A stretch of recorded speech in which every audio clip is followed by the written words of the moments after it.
Okay, so get this, the law of attraction. Have you heard about this? Mm-hmm. It's like this idea that what you're thinking can actually like make things happen in your life. Right. And we're diving into this whole thing. We got Texto Colado right here, and it's got some seriously interesting stuff to unpack. Yeah. So, is this for real?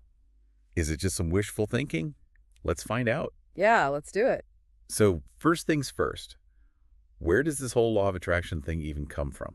Well, it's actually got some pretty deep roots. Texto Colado talks about how it connects to like ancient philosophies. Well, wow. Yeah, things like Hermeticism, it's ancient Egyptian tradition, and they were all about this idea of mentalism. Mentalism, okay. Yeah, basically, that everything starts with the mind, that the all is mind. Hmm. And that idea, it kind of echoes through history. You know, you see it popping up in different spiritual traditions, philosophical movements. So it's not just some new agey thing. No, not at all. Texto Colado actually points to the New Thought movement. It was big in the late 1800s, and they were really into the law of attraction. Like Prentice Mulford, one of the New Thought founders, he was all about the power of thought.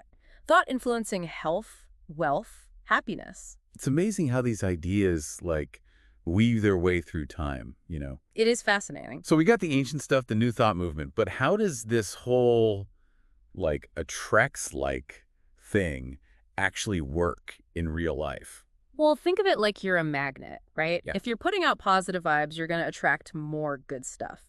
That's the basic idea. And Texto Colado gets into some specific techniques. Oh, yeah, like what? So visualization is a big one. You basically create this super clear picture in your mind of what you want. Gotcha. And then there are affirmations like saying positive statements to yourself over and over to like reprogram your subconscious. Right, right. And meditation, Yeah. that helps to quiet all the mental noise and focus your intention. You know, it's interesting. I've always thought of meditation as, like, a way to chill out, but I never really connected it to, like, manifesting things. Yeah, well, Texto Colado actually has this example. They talk about how when you meditate, you can shift your energy to be more open and receptive. Interesting. So you're more likely to attract what you want. It's all about getting your thoughts, your feelings, your actions all lined up. Okay, so there's definitely a method to it. It's not just sitting around wishing for things to happen, but, you know, there has to be some skepticism around this, right? Oh, absolutely. What about people who say there's no scientific proof? Yeah, and Texto Colado doesn't shy away from that.